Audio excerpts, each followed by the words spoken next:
Dapat po hindi kayo umalis sa Apex. Kayo po yung original na anak ni Dr. Tanyag. Opo, anak din po ako ni Dr. Tanyag, pero si Zoe po yung legal na anak. Oo nga pala. Gusto mong magsama kayo ng maayos ni Doc Carlos, ibigay mo talaga sa kanya lahat ng gusto niya. At saka sa tingin ko ha, mas makakabuti kung magkakaanak kayong dalawa ni Doc Carlos. Alam mo kung bakit? Mas titibay ang relasyon niyo. Ano po ibig sabihin nito? Ibig sabihin, hindi tayo magkadugo. Hindi ka anak ni Obeng. Hindi totoo, Tolo! Hindi totoo! Tatay ko si Daddy! Pare-pareho tayong biktima ng iisang tao. Ang mami mo. Hello, Mami! May problema tayo! Si Lola Pepe papunta dyan! Bakit? Dahil alam na niya na hindi ako tunay na anak ni Daddy. What? Oh, Dad! What a surprise! Ano ang ginagawa niyo dito?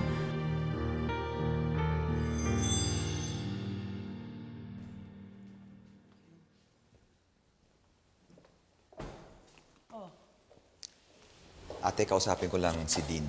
Tapos dediretso na ako sa admissions office ng med school para makapagpasa ako ng mga documents. Samahan na kita doon. Are you sure?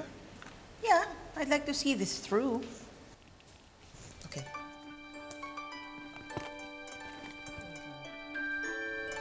Oh. Tumatawag si Papa. Ate, ikaw ang tinatawagan, hindi ako. Because you don't have your phone with you, Obeng.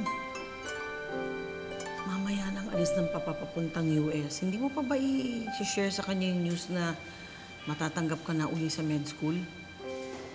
Ate, ayaw nga niya, di ba?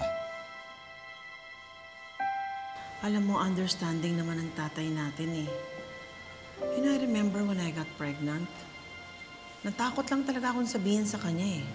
Kaya sinarili ko. Ayun, hanggang sa I made that bad decision of giving my daughter away.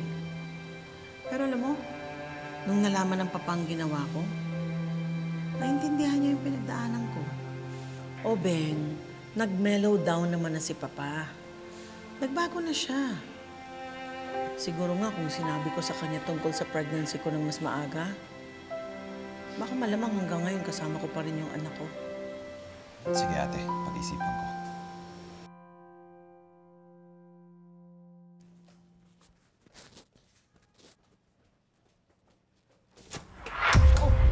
Dad! What a surprise! Ano ang ginagawa niyo dito? Pasok po kayo, pasok.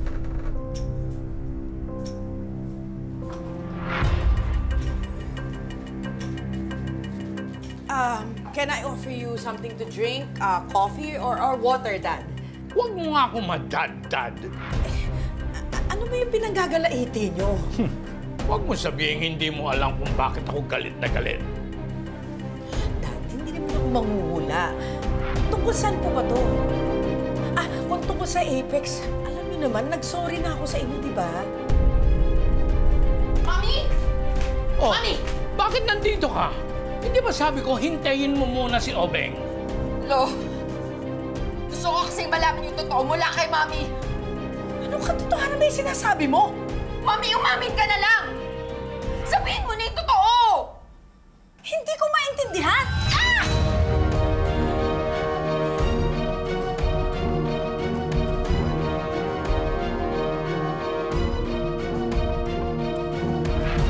Alam ko na ang lahat. Alam ko na ang lahat, niloko mo kami. At iniputan mo sa ulo ang anak ko. Hindi anak ni Obeng itong si Zoe.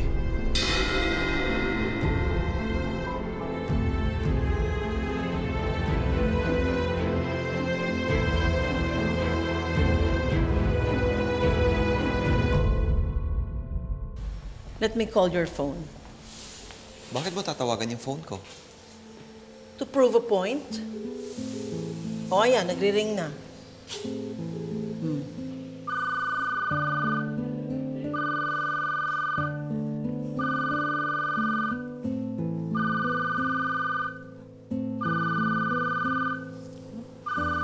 Matawag si Ma'am Giselle. Hello po, Ma'am Giselle. Manang Nelia? Oo, si Ma'am Giselle to. May question lang ako sa'yo. Tumawag ba ang papa sa bahay? Opo, tumawag po, ma'am. Kakaalis niyo lang po ni Sir RJ nung tumawag po dito sa phone si Sir Pepe. Salamat, Manang Nelia. Okay po. O, ayan. You heard Nelia. Tumawag ang papa sa bahay. He was reaching out to you. Hindi mo pa rin mo siya tatawagan. You just have to be more patient with papa. Siyempre matanda na siya. Not to mention, you know that he gets stubborn when he doesn't get his way around. Sige, ate. Tara.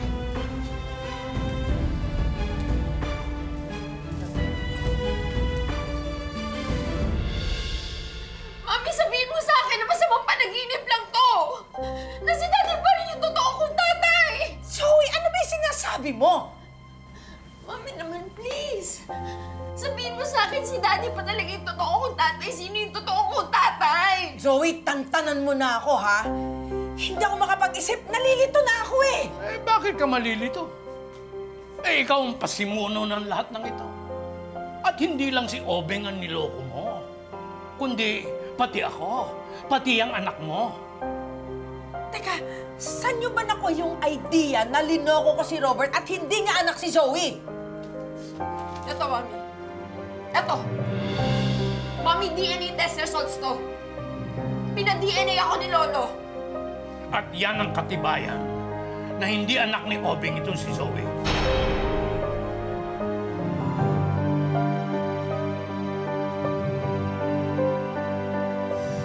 Pag nakarating ito kay Obeng, sigurado ako, madadali ang paghihiwalay ninyo. Mabibilis ang annulment ninyo. At pag nangyari yon, wala kang matatanggap miski 5 dyan kay Obeng. Hindi lang yun. Ididimanda kita ng adultery at makukulong ka. Doon ka mabubulok sa kulungan, Moira. Tayo na, Zoe.